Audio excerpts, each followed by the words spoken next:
December 9, 2018. In the cold of winter, behind a restaurant dumpster in Mishawaka, Indiana, authorities discovered the body of a 17-year-old girl wrapped in plastic. Her scarf was bound tightly. She was 6 months pregnant. In the days that followed, the community would learn the unthinkable. The person responsible was only 16, and he confessed in chilling words, "I took her life." This is a true nonfiction story of Breana Rouhselang, the 2 lives she carried, and the darkness that stole them. Welcome to True Crime Final Chapter, and don't forget to like, subscribe, and comment. Thank you for your support. To understand the tragedy, we must first understand who Breana Rouhselang was. Not just as a victim, but as a daughter, student, friend, and young woman with dreams. Breana was born November 5, 2001, and raised in Mishawaka, a city in St. Joseph County, in northern Indiana. She lived a life typical of many American teens. School, friends, ambition. But she was also deeply committed to being more. At Mishawaka High School, she held multiple roles. Team manager for football team, cheerleader in earlier years, and active in student life. Her stepmother, Nicole Rouhselang, described her as having been involved in softball, in cheer, in helping others. She seemed to hold within her a quiet strength, a willingness to contribute. Friends later recalled her brightness. At school, she was known, respected, liked. But in the months leading up to December 2018, something else shifted. A secret was growing inside her, one that would change the course of her life forever. By mid-2018, Breana discovered she was pregnant, approximately 6 months along, according to later court documents and reporting. The father was Aaron R. Trejo, a 16-year-old student at the same high school and, significantly, a football player. But the relationship and the pregnancy were kept largely secret, hidden from many in their community. That secrecy would become central to the conflict. We don't know precisely when Breana discovered she was pregnant, how long she waited before telling Aaron, or all the emotional struggles she might have endured internally. But we do know that the news, when it came to light, ignited tension.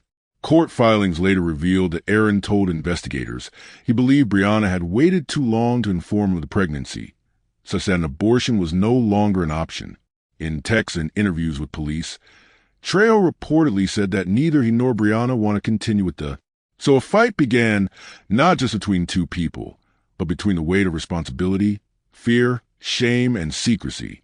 In the late hours of December 8th, 2018, Breana left her home to meet Aaron behind her house.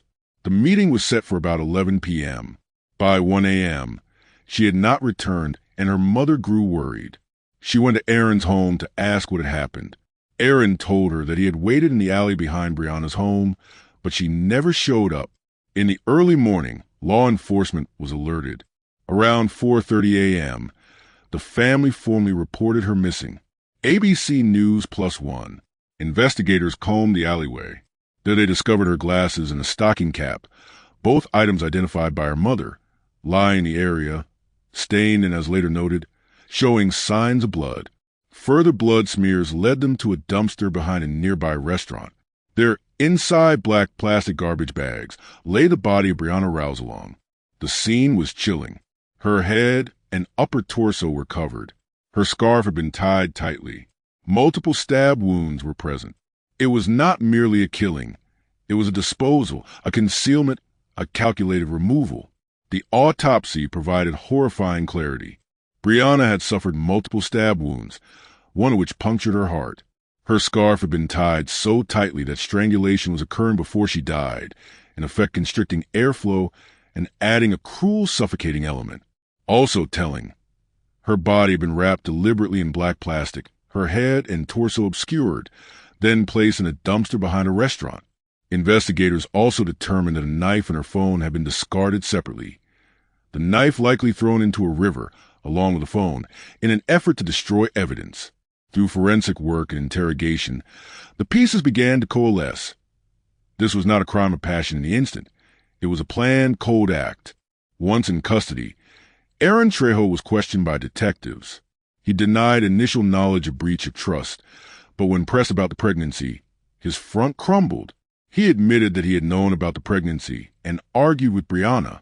He told detectives he had been planning violence for nearly a week before the murder. In his own words, he said, "I took action. I took her life." He claimed he stabbed Breana in the heart, believing it would kill her quickly. He explained he brought black plastic bag from home intending to use it, placed it over her upper body, wrapped her, and disposed of her in the dumpster. When asked why, he said that Breana waited too long to tell him about the pregnancy, making abortion impossible in his view. He also admitted tossing her phone and the knife in a nearby river to eliminate trace evidence. The detective's affidavit summarized: Trejo had plotted the murder, transported tools from home, and executed the act with cold premeditation.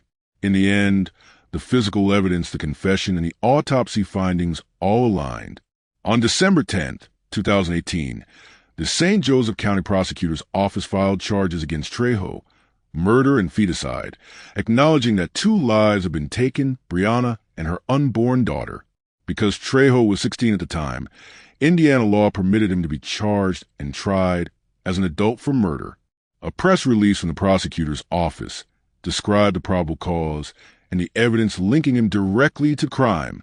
During the pretrial process, defense attorneys raised Trejo's youth and psychological maturity as mitigating factors, but prosecutors countered with the premeditated nature and brutality of the crime.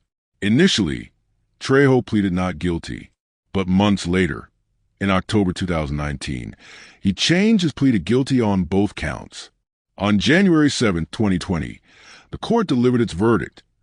Aaron Trejo would serve 65 years in prison, 55 years for Breana's murder, plus 10 years for feticide count for the unborn child, named Aurora. During the sentencing, the prosecution argued that 2 distinct lives had been intentionally killed and that consecutive terms were necessary for justice. From the defense, a forensic psychologist was brought to highlight Trejo's age, mental, and emotional maturity, arguing that at 16 he lacked full adult reasoning. But the judge, considering the brutality, the planning, and the irrevocable harm, deemed a long sentence warranted. Outside the courtroom, grieving family and supporters spoke. Melissa Wallace, Breana's mother, delivered a victim impact statement.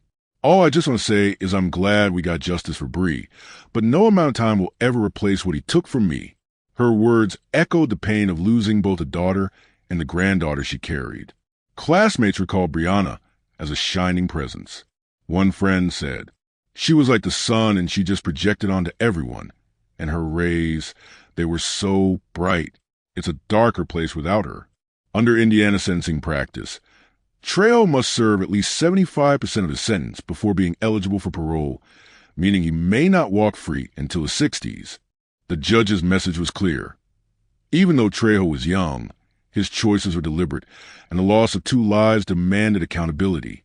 The shock waves of this crime reverberated through Mishawaka, the school, and beyond. At Mishawaka High School, counselors were deployed to help students cope. The football banquet turned from celebration to mourning. Administrators, staff, parents all felt the weight of the world that judged them. Friends described a community stunned, suddenly aware of how fragile safety can be, even in familiar places. In the years since, Breana's story has become part of local collective memory, taught as a somber reminder of choices, silence, violence, responsibility. Legal commentators note that this case sits at the intersection of teenage relationships, reproductive rights, mental health, and the law. How do societies treat young people who commit violent acts? What supports exist for pregnant teens in crisis? How should courts weigh youth and culpability? And for those who knew her, Breana's absence is a void. The child she carried never took a breath. 2 funerals were held, one for a daughter, one for an unborn granddaughter. This is not a story we tell lightly. It is a painful truth that sometimes, in fear and anger, lives are destroyed, not by accident, but by decision. Aaron Trejo was a teenager who felt trapped. Unwilling to face the consequences of a pregnancy he believed he didn't want. But in his rage, he chose violence. Breana, quiet and hopeful, found herself cornered by silence and decisions that weren't hers alone to make. In remembering Breana and Aurora, we must ask, what systems failed them? What conversations were never had? What supports might have prevented this horror? This case is a stark reminder. Secrets weigh heavily. Choices made in darkness can end everything. Breana Rouhselang was more than the narrative of her death. She was a daughter, a student, a friend. She had a future, a child she carried, hope she held. To Breana and to Aurora, your names endure. Your lives remind us of the fragility of trust, the depth of heartbreak, and the urgency of compassion. May we never forget you. Fade to black. On-screen text. In memory of Breana Rouhselang, 2001 to 2018, and her unborn daughter, Aurora. Subscribe to True Crime Final Chapter for more true crime stories.